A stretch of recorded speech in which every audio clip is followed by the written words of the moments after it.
बिस्मिल्लाहिर्रहमानिर्रहीम। अस्सलाम वालेकुम नाजरीन, मैं हूं बाबर हयात और आप देख रहे हैं 24/7 उर्दू न्यूज़ पर। होम एक्सपेंस के ताउन से बाबर हयात शो। नाजरीन, पाकिस्तान के दौराए ऑस्ट्रेलिया के हवाले से आज से बाकायदा वर्किंग का आगाज होने जा रहा है। बहुत सारी मीटिंग्स कॉल की जा रही हैं। पाकिस्तान क्रिकेट बोर्ड में हलचल सी मची हुई है और दौराए ऑस्ट्रेलिया से पहले बड़े बड़े काम किए जाने का इम्कान है और उसमें सबसे बड़ा काम तो ऑब्वियसली कप्तान के हवाले से फैसला है। मैंने कल भी प्रोग्राम में बताया था कि मुतज़ाद इत्तलात आ रही हैं। कुछ लोग ये दावा कर रहे हैं कि बाबर आजम कप्तानी छोड़ सकते हैं, कुछ लोग ये दावा कर रहे हैं कि बाबर आजम ने कप्तानी छोड़ने से इनकार कर दिया है और वो उस वक्त तक कप्तानी नहीं छोड़ेंगे जब तक उनको कप्तानी से अलग नहीं किया जाता या बोर्ड की तरफ से उन्हें कप्तानी से सुबकदोश नहीं किया जाता, तब तक वो कप्तानी नहीं छोड़ेंगे। और क्योंकि बोर्ड के पास इस वक्त इख्तियारात हैं नहीं और वो कप्तान तब्दील नहीं कर सकते, तो बाबर आजम ही ऑस्ट्रेलिया के दौरे में कप्तान रहेंगे। दूसरी जानिब ये खबरें भी आ रही हैं कि बोर्ड की जानिब से बाबर आजम को कप्तानी छोड़ने के हवाले से मजबूर भी किया जा रहा है, कुछ इस हवाले से प्रेशराइज भी करने की बात की जा रही है। और फिर अगर बाबर आजम बात नहीं मानेंगे तो इस सूरत में यह भी मुमकिन है कि बाबर आजम को फिर बगैर इख्तियारात के कप्तान बना के भेजा जाए, यानी जो टीम है वो उनकी मर्जी के मुताबिक सेलेक्ट ना की जाए, उसमें अपनी मर्जी के लोग पीसीबी जिनको मुनासिब समझे उनको शामिल किया जाए, बड़ी बड़ी तब्दीलियां स्क्वाड के अंदर कर दी जाएं और उसके बाद फिर बाबर आजम को कह दिया जाए कि चलिए अब आप इस टीम के साथ कप्तानी कीजिए। ये वो काम जो एक हनीमून पीरियड था बाबर आजम का, जिस पे उन्होंने धमकियां दे के वर्ल्ड कप का स्क्वाड जो वो लेके गए, अब वो नहीं होने जा रहा। वर्ल्ड कप के स्क्वाड की तरह बाबर आजम को अब वो प्रोटोकॉल तो कम अज कम ये तो तय है कि मिलने नहीं जा रहा। उनके कुछ दोस्त उनको मशवरा दे रहे हैं, कुछ साबिक क्रिकेटर्स भी उसमें शामिल हैं कि बाबर तुम कप्तानी ना छोड़ना, ये तुम्हें कप्तानी से हटा नहीं सकते। यानी इस अप्रोच के साथ अगर आप कप्तानी पे जबरदस्ती कब्जा करेंगे, मान लीजिए ज़का अशरफ आपको कप्तानी से नहीं हटा सकते, लेकिन वो ऐसा जो चीफ सेलेक्टर है इस वक्त तौसीफ अहमद साहब है, वो उनको कह सकते हैं कि खुल के अपनी मर्जी का स्क्वाड मुंतखब करो, उसकी राय जरूर लो कप्तान की, लेकिन अपनी मर्जी का स्क्वाड मुंतखब करो। जिन लोगों को तुम चाहते हो डालना डालो, जिनको निकालना चाहते हो निकालो, और एक स्क्वाड बना के बाबर आजम को दे दो कि मियाँ अब इसके साथ तुमने कप्तानी करनी है।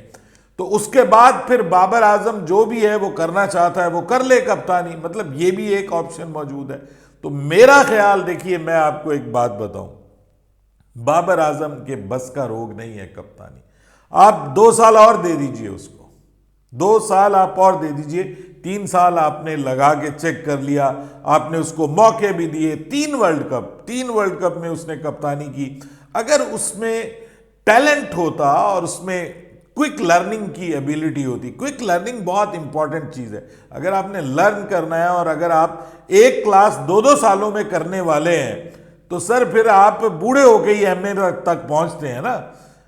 अगर आप क्विक लर्नर नहीं है, जो चीज़ आप एक बार गलती करते हैं वो आप बार बार अगर उस गलती को दोहराते हैं और बार बार उस मिस्टेक के ऊपर आप कैरी ऑन करते हैं और फिर कहते हैं कि जनाब मैंने ये ठीक किया, फलां चीज़ गलत हुई, फलां चीज़ मैं ठीक था, तो इसका मतलब यह है कि you are not ready to learn, आप सीखने के लिए तैयार ही नहीं है। और इस 3 सालों में यही चीज़ सामने आई।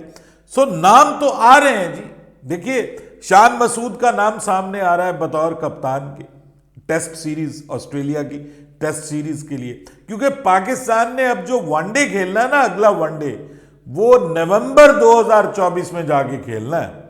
इस दौरान पाकिस्तान के वनडेज खत्म हो गए, शट डाउन, कोई वनडे मैच पाकिस्तान ने नहीं खेलना, नवंबर में खेलना है। और मजे की बात मैं आपको बताऊं कि 2025 में फिर चैंपियंस ट्रॉफी है, तो जब आप नवंबर में ओडीआईज खेलना शुरू करेंगे तो आप किस तरह से तैयारी करेंगे?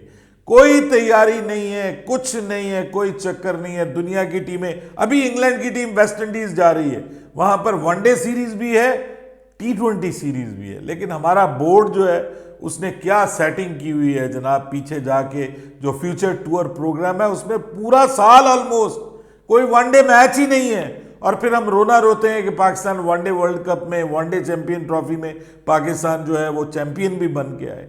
तो ये तो पॉसिबल नहीं है ना, ये तो ज्यादती है। फिर हम खिलाड़ियों के साथ भी ज्यादती करते, जब उनको प्रैक्टिस नहीं मिलती, उनको T20 खिलाए जाएंगे या टेस्ट खिलाएंगे या आप T20 खिलाएंगे, जब तक आप वनडे की प्रैक्टिस नहीं देंगे तो वो क्या करेंगे। पिछले भी पूरे साल में आपने उनको 19 ODI मैचेस खिलाए हैं वर्ल्ड कप से पहले, दूसरी टीमों ने 30-30, 32-32 ODIs खेले हैं।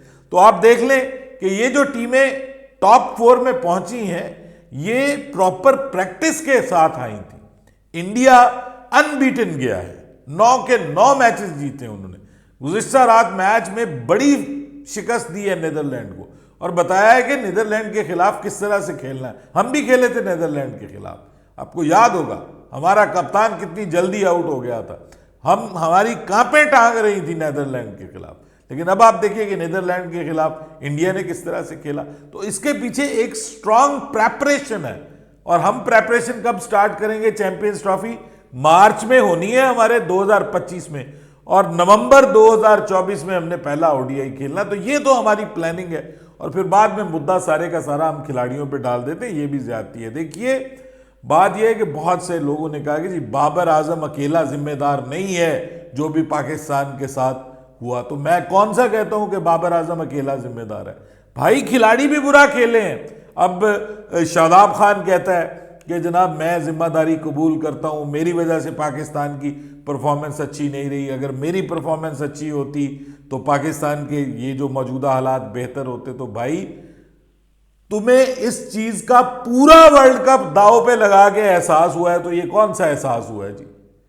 ये तुम्हें शुरू से एहसास हो जाना चाहिए था। तुमने पूरा वर्ल्ड कप तुमने और बाबर ने मिलकर दांव पे लगा दिया, और अबरार को वापस नहीं लेके आए, टीम का हिस्सा नहीं बनाया। तो भाई जब तुम जगह ही नहीं छोड़ोगे किसी के लिए और खुद अपने तजुर्बे भी करते रहोगे, भले वर्ल्ड कप जो है वो बढ़ गया है, कोई फर्क नहीं पड़ता।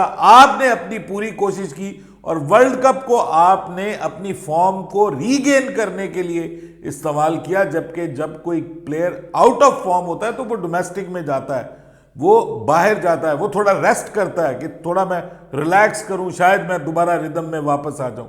लेकिन ऐसा कुछ नहीं हुआ। आपने उसको जख्मी हुआ, जख्मी भी पता नहीं वो हुआ नहीं हुआ क्या हुआ, वक्फा लिया उसने, उसके बावजूद ट्राई करके आखिरी मैच में भी उसी को मौका दिया गया। हारिस रऊफ पूरे वर्ल्ड कप में आपकी नाकामी की वजह आपका फास्ट बॉलिंग, और उसमें हारिस रऊफ, और हारिस रऊफ पूरा वर्ल्ड कप आपने उसको खिलाया। जमान खान को आपने बिल्कुल ट्राई नहीं किया कि भाई हारिस रऊफ के जख्मी होने के ऊपर 90% आप वर्ल्ड कप खिला चुके थे, तो आप उसको मौका नहीं दे सकते थे। ये सारी चीजें, और फिर स्क्वाड कौन लेके आया, नवाज को कौन लेके आया, शादाब को कौन लेके आया, बताएं हारिस को किसने उसमें शामिल नहीं किया टॉप में। ठीक है, आप पूरे वर्ल्ड कप में एक वर्ल्ड विकेट कीपर के साथ खेल गए, कभी उसको क्रैम्प पड़ रहे हैं, कभी उसको कुछ हो रहा है, कभी वो कहता है समटाइम एक्टिंग समटाइम क्रैम्प्स। मतलब ये अभी तक जो है वो जोक बना हुआ है वर्ल्ड कप के अंदर। तो भाइयों मान लेता है जी सब शामिल है, लेकिन कप्तान इस स्क्वाड को लाने वाला था, इस स्क्वाड को सिलेक्ट करने वाला था। कप्तान को आप किस तरह से बरीउज़्ज़मा कर सकते हैं। और इंपॉर्टेंट डिसीजंस, टॉस जीत के पहले बैटिंग पहले फील्डिंग कौन करता है डिसीजन, कप्तान करता है। कोच और कप्तान दोनों जिम्मेदार हैं इस सारे के सारे डायलेमे के, और साथ में तीसरा चीफ सेलेक्टर तो पहले ही भाग गया। अब आप बात करें कि जी अभी भी आपने कप्तानी करनी है और ऑस्ट्रेलिया से भी जलील होके आना है, तो साथ बिस्मिल्लाह, मतलब मजीद जलील होके कप्तानी छोड़ना चाह रहे हैं तो ठीक है, फिर आपकी मर्जी है, लेकिन छोड़नी पड़ेगी, इज्जत से छोड़ दें, ज्यादा बेहतर है। देखते हैं, आज भी उम्मीद है कि बाबर आजम कुछ इस हवाले से जो है वो ऐलान कर सकते हैं। बहरहाल वर्ल्ड कप का जो स्क्वाड है वो इसी हफ्ते अनाउंस होने का इम्कान है, और आइंदा 2-3 रोज में मोस्ट प्रोबेबली मीटिंग्स होंगी। उसके बाद वर्ल्ड कप स्क्वाड, माफ कीजिएगा, ऑस्ट्रेलिया के खिलाफ सीरीज के लिए स्क्वाड का ऐलान हो जाएगा। वर्ल्ड कप अभी भी दिमाग पे सवार हुआ है।